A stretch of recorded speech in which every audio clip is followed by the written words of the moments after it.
할렐루야. 오늘 저는 여러 성도님들과 함께 우리를 위해 예비하신 천국, 이런 제목으로 함께 은혜를 나누겠습니다. 마태복음 25장에 보면 양과 염소의 비유, 제가 여러 번 말씀드렸는데 거기에 보면은 양 무리를 향해서 내 아버지께 복받을 자들이여 나와 창세로부터 너희를 위하여 예비된 나라를 상속받으라. 즉 천국을 말씀하고 계신데 창세로부터 너희를 위하여 예비된 나라다, 이렇게 분명히 말씀하셨어요. 그래서 오늘 우리가 천국, 과연 어떤 곳이고 하나님께서 예비하신 그 천국이 얼마나 귀한 것인지를 함께 은혜를 나누는 시간을 갖겠습니다. 오늘은 단락 구분 없이 쭉 말씀을 진행합니다. 자, 그래서 본론으로 들어가기 전에 천국, 하늘나라, 그리고 하나님 나라. 우선 천국과 하늘나라는 한 원어를 이렇게 달리 번역한 것뿐인데, 원어는 바실라이아 톤 우라논 해가지고 하늘의 왕국이다, 이런 뜻이고, 또 하나님 나라는 똑같은 바실라이아인데 투세우, 하나님의 왕국이다. 자, 그래서 사실은 이 바실라이아 톤 우라논, 또 바실라이아 투세우, 이게 같은 의미로 우리는 보고 있는데 뜻하는 바가 조금 다르다 그랬죠. 하늘나라는 그 왕국이 하늘에 있는 상태인 걸 말하고 있고, 그러나 하늘나라가 영원히 하늘나라에 그칠 것이냐? 아니고 이 땅에 반드시 임하게 돼 있어요. 그래서 그때는 하늘나라라고 부를 수가 없겠죠. 바실라이아 투세우, 하나님의 나라다고 부르는 것이 옳겠다 하는 거죠. 자, 그러나 지금 이 상태에서는 하늘나라라고 부르거나 또는 하나님 나라라고 부르거나 같은 내용이다 하고 보시면 되죠. 그런데 천국이라는 이 번역은 마태복음에만 있어요. 여러분들 당연히 천국이 성경에 두루두루 다 나오는 줄 아시는데 그렇지 않아요. 그래서 마가복음엔 천국이 없습니다. 천국이라는 단어가. 누가복음도 없어요. 요한복음에도 없어요. 그러면 개역개정 성경이 아닌 새번역, 표준 새번역, 또 공동번역, 공동번역 개정판, 뭐 이렇게 여러 가지 성경들이 있는데 거기에는 천국이란 말이 없습니까? 다른 여러 가지 번역본은 모르겠습니다만은 표준 새번역과 공동번역 개정, 이 계열에는 천국은 없어요. 그럼 천국 없으면 지옥만 있습니까? 아니고 하늘나라라고 이렇게 번역이 돼 있죠. 그러니까 그렇게 번역상에 차이가 있다. 그리고 하나님의 나라, 바실라이아 투세우는 마태복음은 이걸 적겠어요. 단 4회만. 천국은 37회를 쓰고 있는데 이렇게 해서 복음서마다 좀 다르다. 마가복음 반면에 12회, 누가복음은 27회, 요한복음은 2회에 걸쳐서 하나님 나라 또는 하나님의 나라를 말하고 있고요. 그 다음에 가톨릭 계통의 공동 번역에서는 하느님의 나라, 이렇게 하나님이 아닌 하느님을 자꾸 주장하고 있죠. 자, 그 정도 하고, 그러면 이 하나님의 나라 또는 하늘나라 또는 천국, 이 나라는 어떤 나라인가? 10가지 특징을 성경 말씀에서 제가 오늘 취했어요.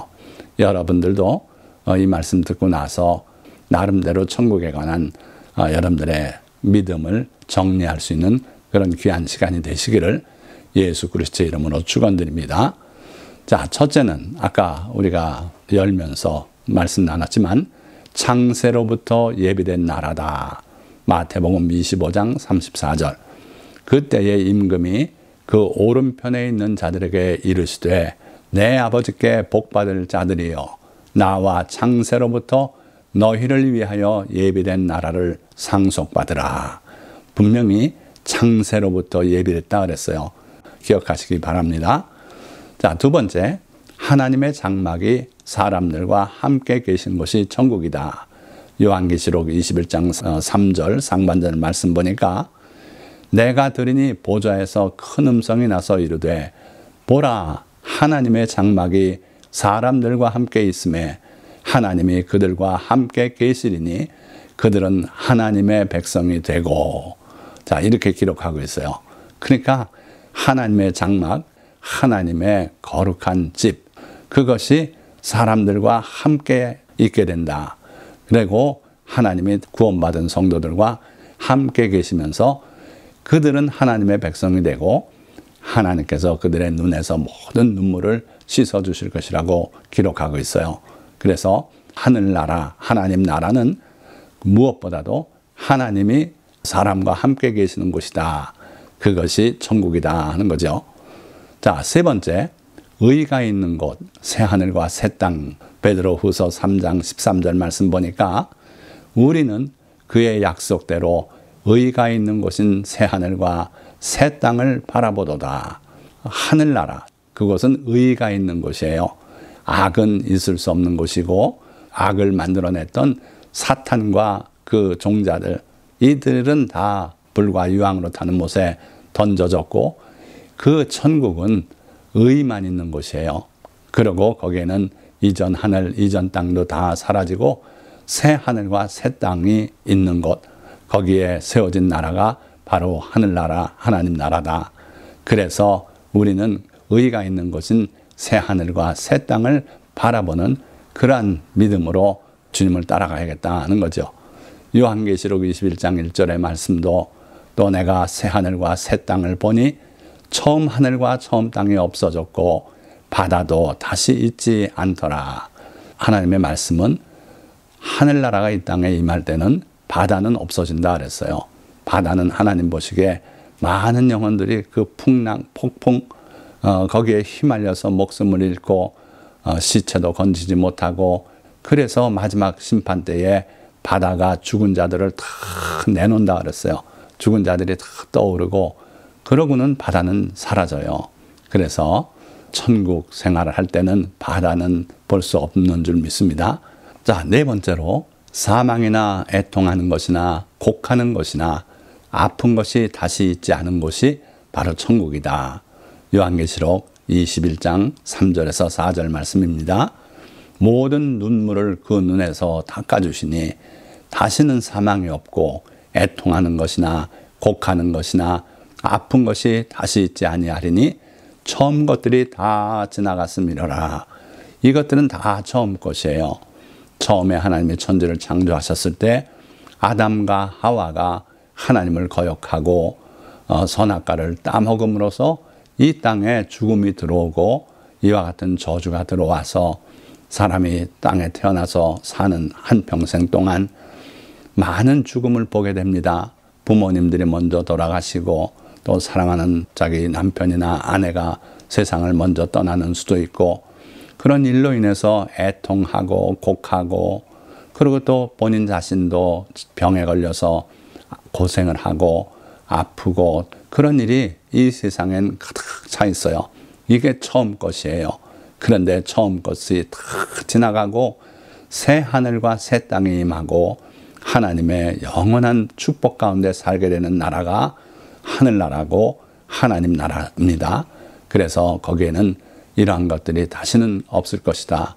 뿐만 아니라 시편 16편 11절 말씀 보니 주께서 생명의 길을 내게 보이시리니 주의 앞에는 충만한 기쁨이 있고 주의 오른쪽에는 영원한 즐거움이 있나이다. 천국이 어떤 곳이라고요? 하나님의 장막이 사람 가운데 있고 하나님의 사람과 함께 거하시는 그러한 곳이기 때문에 하나님 앞에 있는 충만한 기쁨 그리고 하나님의 오른쪽에 있는 영원한 즐거움이 넘치는 곳이 바로 하늘나라다. 아멘. 자, 다섯 번째. 하나님의 영광이 있어 빛나는 곳이 천국이다. 하나님 나라다. 요한계시록 21장 11절 16절 말씀 보니까 하나님의 영광이 있어 그 성의 빛이 지극히 귀한 보석 같고 벽옥과 수정같이 맑더라. 그 성은 네모가 반듯하여 길이와 너비가 같은지라 그 갈대자로 그 성을 측량하니 12,000 스타디온이요 길이와 너비와 높이가 같더라. 그 성은 항상 빛나고 해와 달의 비침이 필요가 없는 그런 성인데 마치 귀한 보석 같고 그리고 벽옥과 수정같이 맑더라. 하나님의 나라 새 예루살렘 성, 이 성은 투명해요. 빛이 나면서도 투명한데 제가 오래전에 꿈을 꾼 적이 있어요. 그게 뭐 계시라든지 그런 이야기는 아닙니다. 그런데 어린아이들이 많은 무리가 이렇게 노래를 하면서 밝은 표정으로 뛰어 올라가고 걸어 올라가고 하면서 찬양을 하고 올라가는데 보니까 그 앞에 큰 건물이 있었어요. 그런데 그게 이렇게 이 말씀처럼 수정같이 맑더라. 아주 투명하지도 않고 한 90% 투명한 그런 수정 같은 그 건물을 향해서 노래하면서 찬양하면서 올라가는 그 꿈을 꿨고 평생 잊지 못하고 있어요. 하늘나라가 이어가지 않겠는가. 지극히 귀한 보석 같고 벽옥과 수정같이 맑더라. 거기에다 정말 믿음이 없인 믿기 어려운 내용인데 그 성은 네모가 반듯하대요. 그리고 길이와 너비가 같고 또 재보니까 1만 2천 스타디온이에요. 1스타디온이 190m쯤 됩니다. 그런데 길이와 너비와 높이가 같더라. 자, 이거 상상이 되십니까? 계산해 보세요. 1스타디온이 약 190m라 그랬고 그러니 1만 2천 스타디온은 계산하면 2280km가 돼요.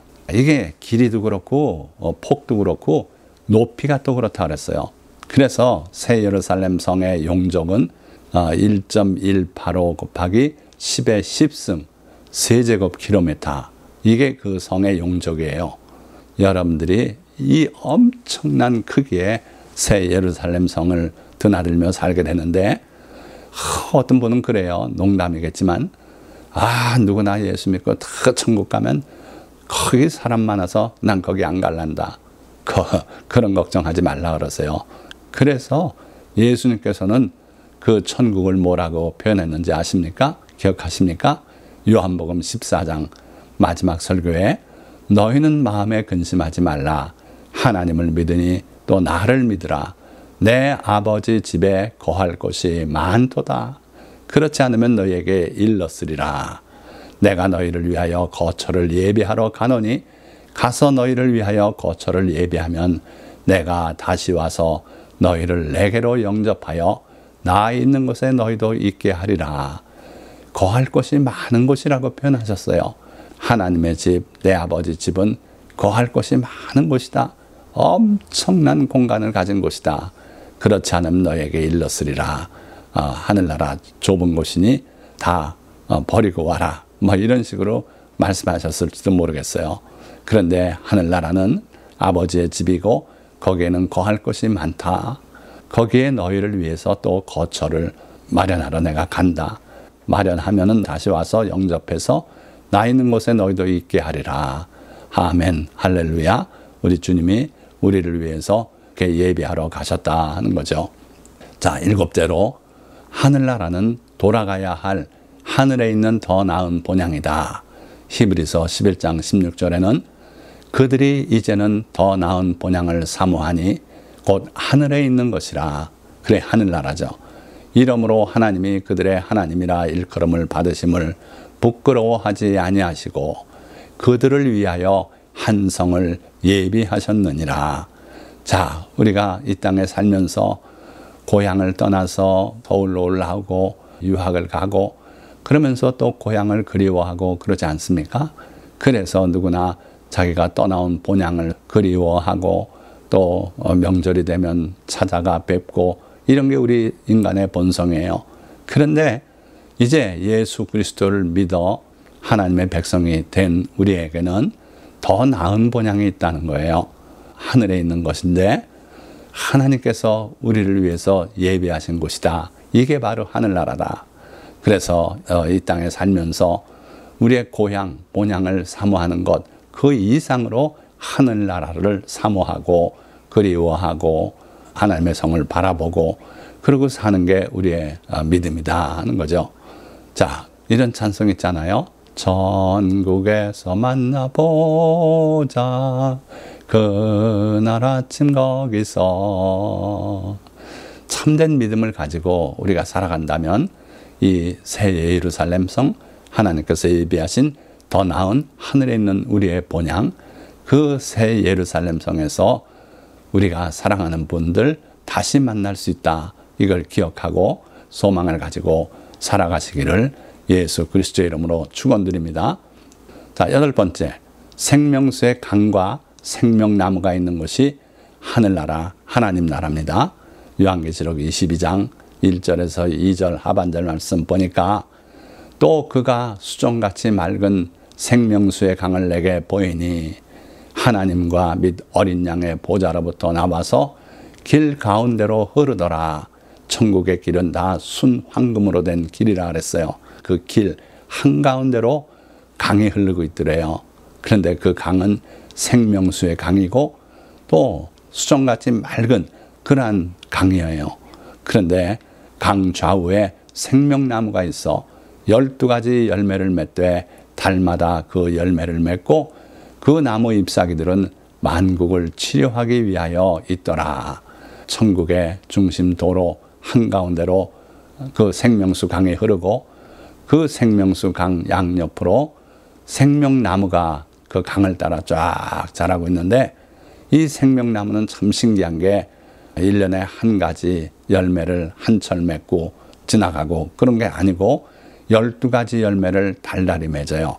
그리고 또 그 잎사귀들조차도 만국을 치료하기 위하여 있더라 그랬어요. 자, 그런데 이 생명나무가 어디서 온 겁니까? 창세기 2장 9절 말씀 보니까 여호와 하나님이 그 땅에서 보기에 아름답고 먹기에 좋은 나무가 나게 하시니 동산 가운데는 생명나무와 선악을 알게 하는 나무도 있더라. 아멘. 에덴 동산 한가운데 우리는 선악과 나무만 기억하고 말씀 듣고 했는데 그 나무 이전에 생명나무가 언급되고 있어요. 동산 가운데에는 생명나무와 선악을 알게 하는 나무도 있더라. 자, 이 에덴 동산 한가운데 있었던 생명나무, 아담과 하와가 선악을 알게 하는 나무 열매를 먼저 먹음으로써 거기서 쫓겨나올 때 하나님께서 이 생명나무를 막아 놓으셨어요. 두루 도는 불칼로 그 생명나무로 다가가는 길을 막아버리셨고 마지막에 예수 그리스도를 이 땅에 보내어 그를 믿고 죄사함 받고 하나님의 백성으로 거듭나고 천국 백성이 된 후에 거기에서 생명나무 열매를 먹고 영생하도록 그렇게 하나님께서 조치를 하셨죠. 이게 하나님의 뜻입니다. 그래서 우리 하나님은 처음과 나중 시작부터 끝까지를 다 주관하시는 그런 하나님이시다. 아멘. 그 다음에 9번째, 발견한 자마다 자기의 모든 것을 다 팔아서 사는 곳이 바로 천국이다. 천국은 마치 밭에 감추인 보화와 같으니 사람이 이를 발견한 후 숨겨두고 기뻐하며 돌아가서 자기의 소유를 다 팔아 그 밭을 사느니라. 그러니까 천국은 천국의 가치를 발견한 사람들이 모든 것을 다 팔아서 그 천국을 위해서 수고함으로 얻게 되는 것이 바로 천국이다. 마지막으로 두루마기를 빨고 예복을 입어야 갈 수 있는 곳이 천국이다. 자기 두루마기를 빠는 자들은 복이 있으니 이는 그들이 생명나무에 나아가며 문들을 통하여 성에 들어갈 권세를 받으려 함이로다. 행위로 지은 모든 죄들을 회개하고 예수 그리스도의 보혈로 사함받고 그렇게 정결하게 씻어야 천국에 들어간다는 거예요. 가볍게 생각할 수 없어요. 예수 그리스도를 믿음으로 구원받는데 예수 그리스도를 믿는다면 예수님께서 십자가에 못 박혀 흘리신 보혈이 무엇을 의미하는지 알아야 되고 회개하고 자복하고 그런 일이 있어야 된다는 거예요. 그게 바로 두루마기를 빠는 것이라고 기록하고 있는데 자기 두루마기를 빠는 자들이 복이 있다. 그들이야말로 생명나무에 나가며 문들을 통하여 성에 들어갈 권세를 받으려 함이로다. 이 새 예루살렘 성은 12개의 진지문이 있다 그랬어요. 그래서 그 문을 통해서 성에 당당하게 들어갈 권세를 받기 위해서는 두루마기를 빨아라 하는 거죠. 또 마태복음 22장 11절 13절에 걸쳐서 임금이 손님들을 보러 들어올새 거기에 예복을 입지 않은 한 사람을 보고 이르되 친구여 어찌하여 예복을 입지 않고 여기 들어왔느냐. 그 손발을 묶어 바깥 어두운 데에 내 던지라. 거기서 슬피 울며 이를 갈게 되리라 하니라. 예복을 입지 않고 잔치상에 참여하고 있다면 그거는 뭔가 잘못된 거예요. 회개해야 돼요. 그래서 예복을 입지 않은 사람은 결국 바깥으로 쫓겨나게 된다. 자, 말씀을 맺겠습니다. 천국은 구원받을 성도들을 위해 창세전에 하나님께서 예비하신 의가 거하는 영원한 나라이며 하나님이 사람과 함께 계시는 곳입니다. 거기는 하나님의 영광이 비치고 어린 양이 등불이 되어 해나 달의 비춤이 쓸데없으며 하나님과 어린 양의 보좌에서 생명수 샘물이 흘러나와 수정같이 맑은 강이 되어 흐르고 그 양쪽에는 생명나무들이 있어 달마다 열매를 맺고 그 열매와 생명수 샘물을 값없이 마실 수 있는 곳입니다. 그리고 하나님께서 그들의 눈에서 모든 눈물을 닦아주심으로 처음 것들이 다 지나가고 죽음이나 이별, 애통하는 것이나 곡하는 것, 아픈 것이 다시 있지 않을 것이며 강물같이 흐르는 기쁨과 영원한 즐거움이 있는 곳입니다. 단 이 나라에 들어가 영생을 누리려면 하나님의 아들 예수 그리스도를 믿고 그의 보혈로 죄사함 받고 예수 그리스도의 의를 나의 예복으로 삼아야 합니다. 그러면 누구라도 구원받아 거기서 영원한 기쁨과 영생을 누리게 될 것입니다. 오늘 이 설교 말씀을 청취한 모든 성도님들 다 이와 같이 천국에서 하나님 나라에서 새 예루살렘 성 안에서 다시 만나 뵙고 주님을 함께 찬양하고 영생을 함께 누리실 수 있기를 예수 그리스도의 이름으로 축원드립니다. 기도하겠습니다.